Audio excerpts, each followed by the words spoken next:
Bonjour à tous, j'espère que vous allez bien. Ravie de vous retrouver pour vous présenter la review d'un nouveau jeu sur lequel voilà, je suis tombée par hasard, mais comme vous le savez, il n'y a pas de hasard.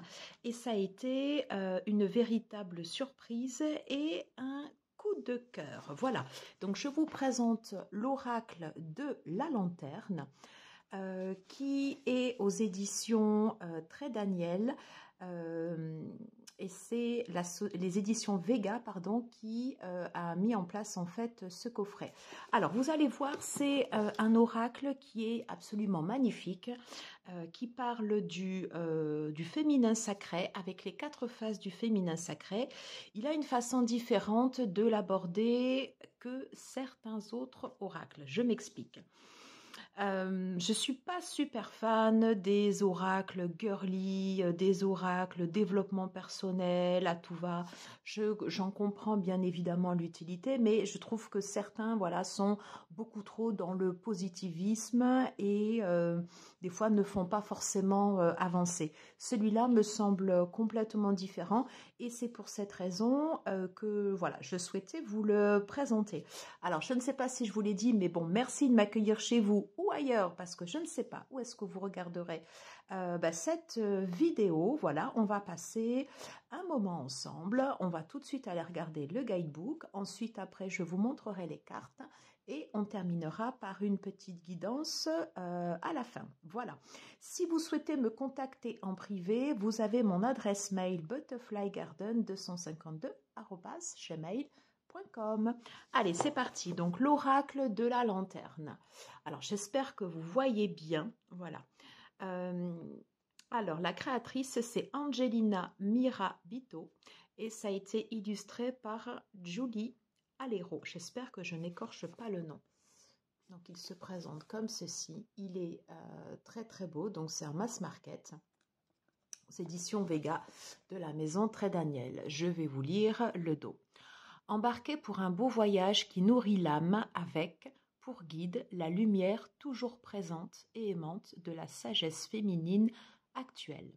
Cet oracle éclaire les 4 directions de la sagesse féminine éternelle à partir de ces 4 phases de conscience. La jeune fille qui représente l'élément eau, la mère qui représente la terre, la conseillère qui représente l'air et l'aînée qui représente le feu.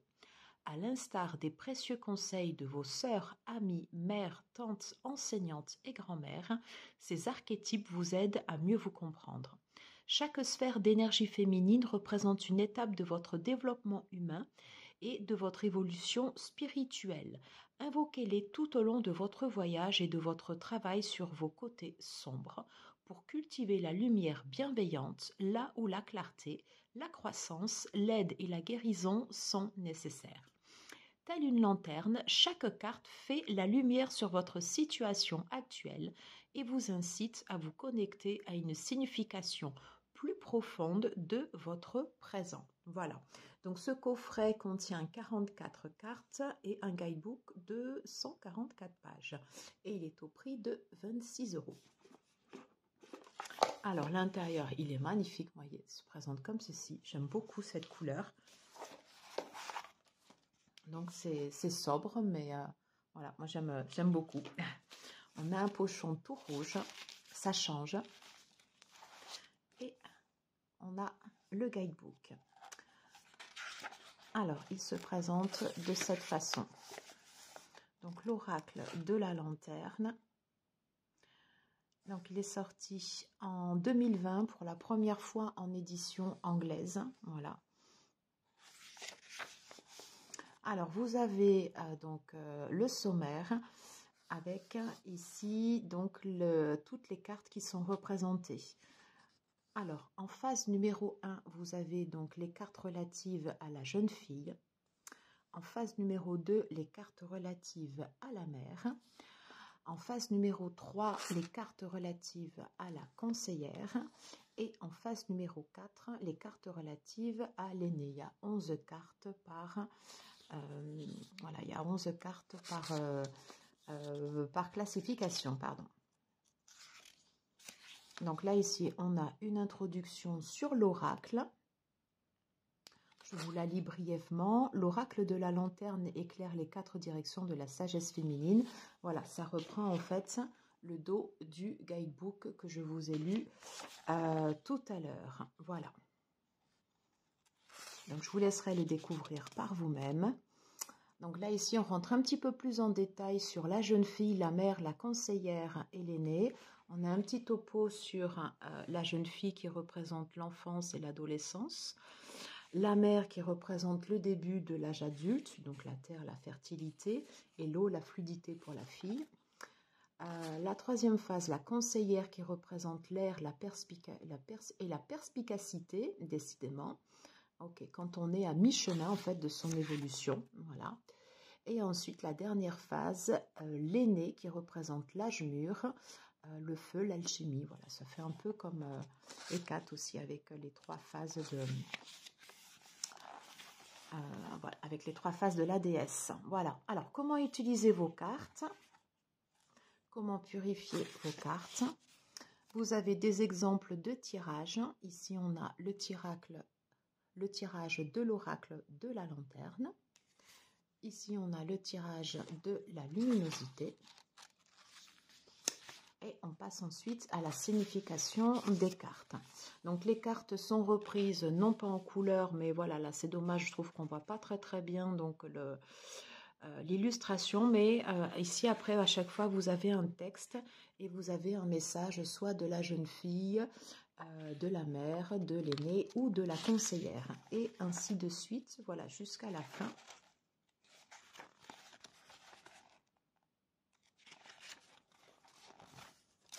Et on termine par un mot à propos de l'auteur, donc Angelina Mirabito, voilà.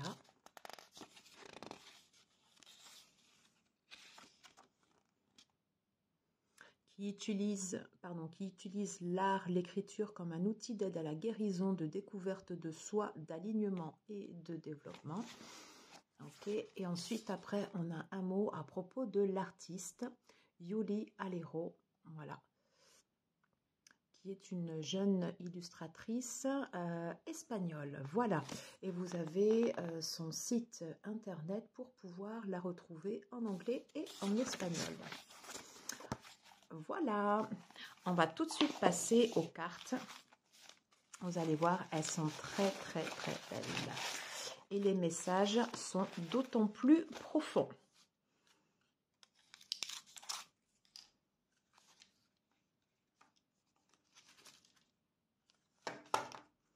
Alors, vous voyez, on a un dos qui se présente comme ceci. D'ailleurs, vous voyez, en enlevant là, il y a un petit défaut quand même sur le côté.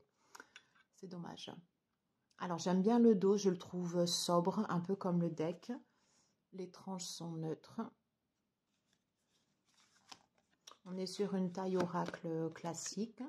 Des cartes assez fines, mais bon, pour brasser, voilà, ce sera très bien.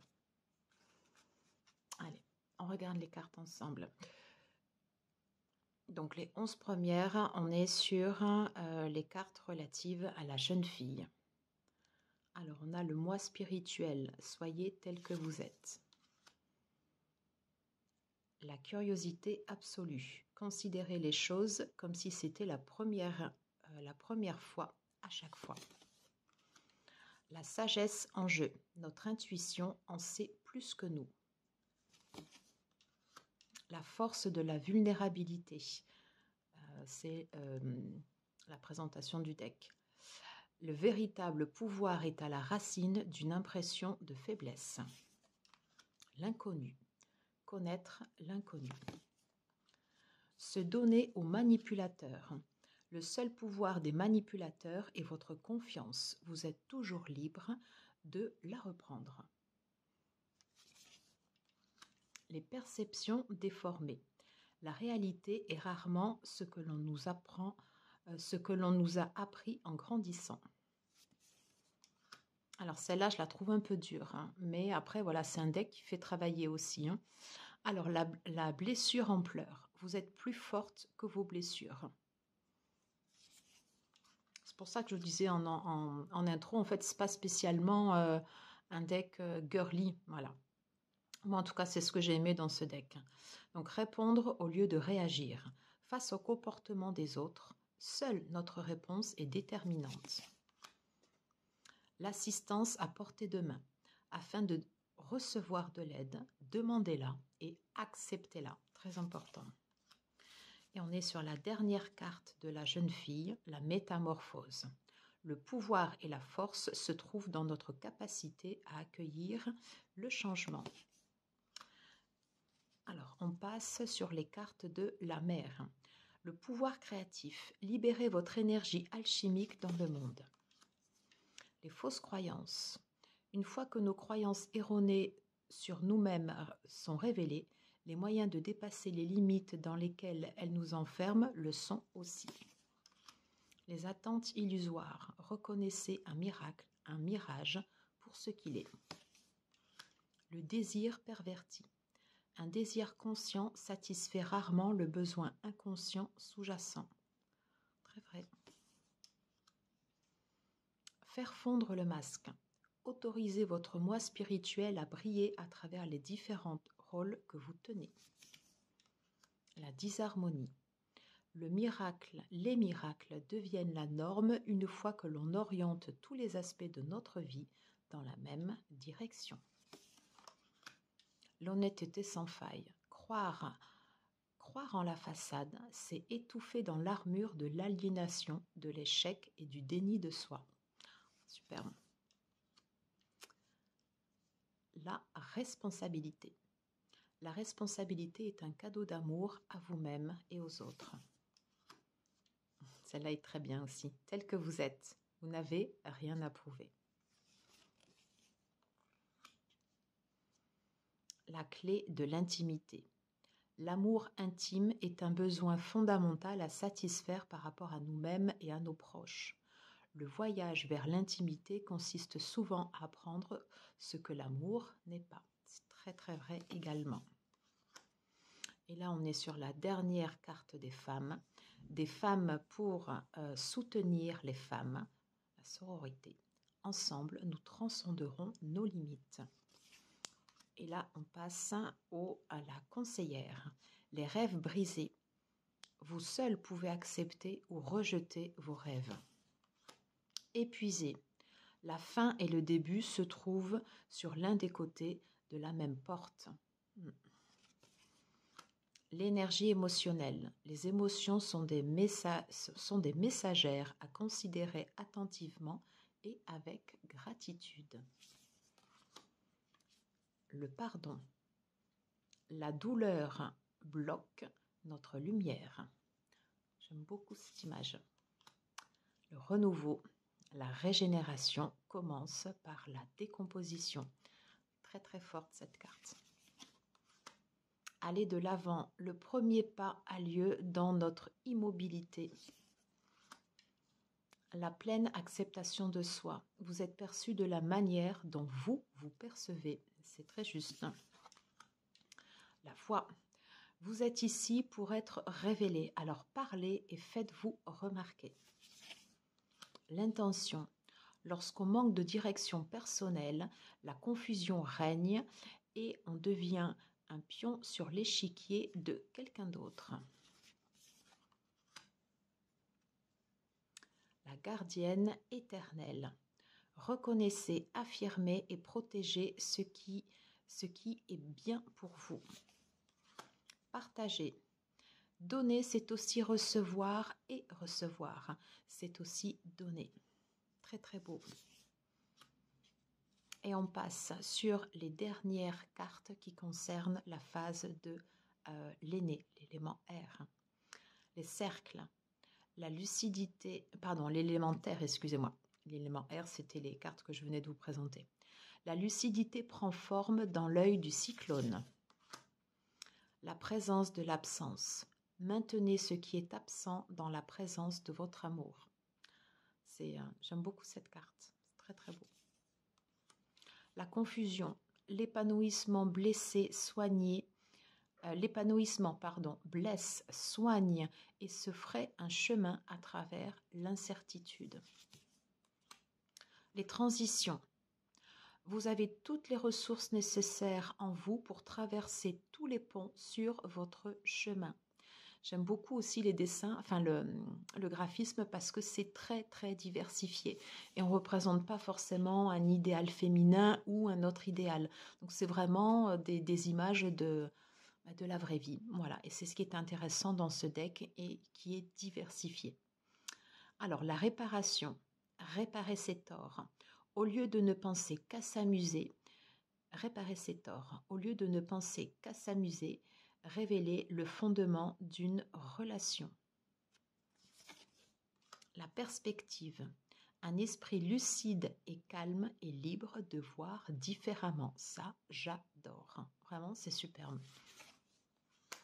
L'intégration intérieure. Dompter la fougue de notre nature intérieure et l'accorder à la discipline et aux nuances de la vie apporte paix, équilibre et accomplissement. Et on voit les différentes générations. Là, franchement, c'est magnifique. J'aime beaucoup. Beaucoup, beaucoup. Celle-là est sublime. J'adore. L'amour de soi inconditionnel. Nous ne pouvons recevoir l'amour que lorsque l'on aime et vit inconditionnellement notre intégrité. C'est très très beau.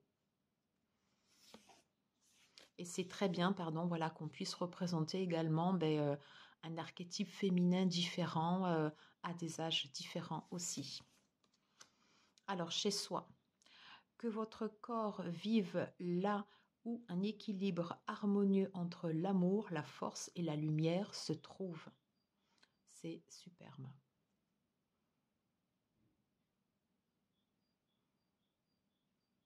Très très beau. Celle-là aussi. La vie intérieure.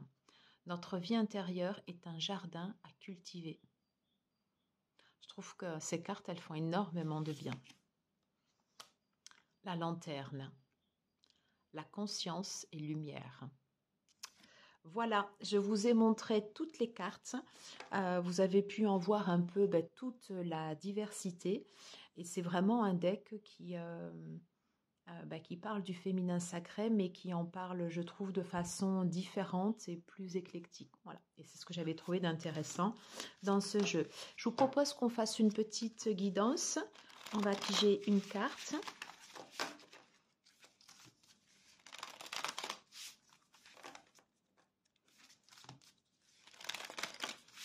Allez, hop. Non, tiens, je vais vous en faire choisir. Je vais en prendre 3. Comme ça, vous pourrez choisir celle qui vous convient le mieux.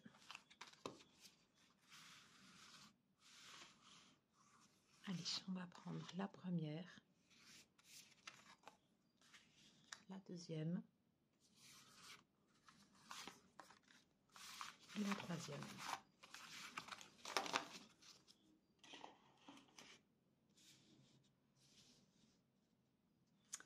Alors, je vous laisse réfléchir, prendre la carte qui vous attire le plus, la carte numéro 1, la carte numéro 2 et la carte numéro 3.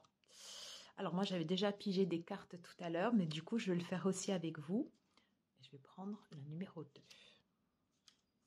Allez, on découvre ensemble la carte numéro 1. La présence de l'absence. Maintenez ce qui est absent dans la présence de votre amour. Elle est belle, hein, je trouve le graphisme comme ça, je le trouve très très fort entre le conjoint, certainement un enfant, des petits-enfants, des enfants, voilà. Et la femme qui reste seule à sa table, mais qui n'est pas seule, hein, parce qu'il y a toujours la présence des anciens. Alors, je ne vais pas tout vous lire sur le guidebook, sinon ce serait trop long, mais c'est pour vous donner une idée des textes. Alors, on est sur les messages de l'aîné.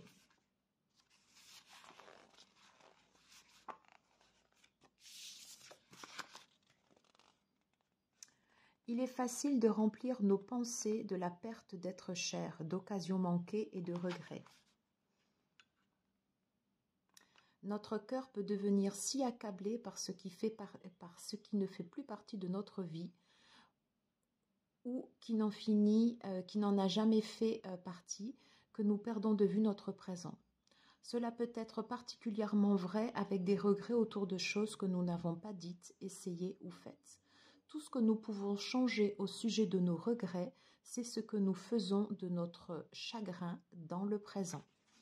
Alors, je vous laisserai découvrir après donc tout le message parce que vous voyez que les textes sont très complets et le message de l'aîné.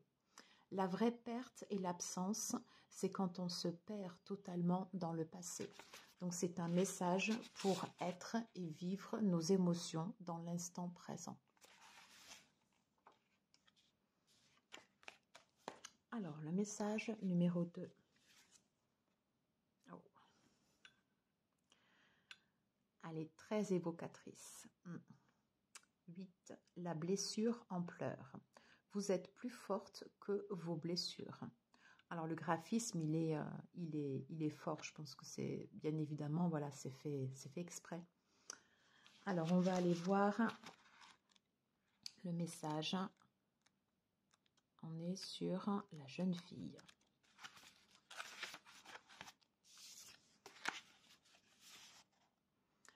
Vous êtes plus forte que vos blessures. La guérison se produit lorsque nos blessures reçoivent suffisamment d'attention, de traitement et d'expression. Tout à fait vrai. Les blessures cessent de saigner une fois que la douleur est reconnue et libérée. Et c'est vrai que ça aide énormément.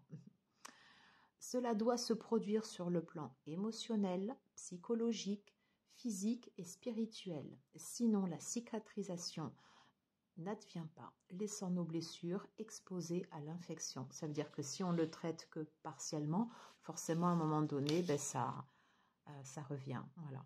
Et c'est un processus qui prend beaucoup de temps, mais qui est nécessaire pour passer à une étape supérieure. Voilà. Du coup, le message, il est assez long. Je vais vous le lire. Message de la jeune fille. Vous êtes plus forte que vos blessures. Il est toujours possible de les dépasser et d'accéder aux autres domaines de votre vie sans qu'elles l'entachent. Nous devons toutes ressentir, nous exprimer et nous libérer à travers la douleur.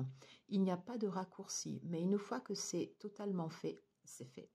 C'est un travail difficile sur une période intense qui requiert du temps, tout à fait. Une fois ce travail terminé, les intuitions, la paix, la lumière, l'amour et la libération de l'être de l'autre côté de vos blessures vous transformeront d'une manière inimaginable. Votre plus grande blessure a le pouvoir de devenir votre plus grande force. Et si seulement vous faites tout le nécessaire pour terminer ce processus. C'est très bien exprimé. Voilà, j'aime beaucoup les messages de ce deck. Je le trouve profond. Allez, on va aller découvrir le dernier message pour la carte numéro 3. Celle-là aussi, le message est fort. L'honnêteté sans faille. Croire en la façade, c'est étouffer dans l'armure de l'aliénation, de l'échec et du déni de soi. Alors, on est sur un message de la mère.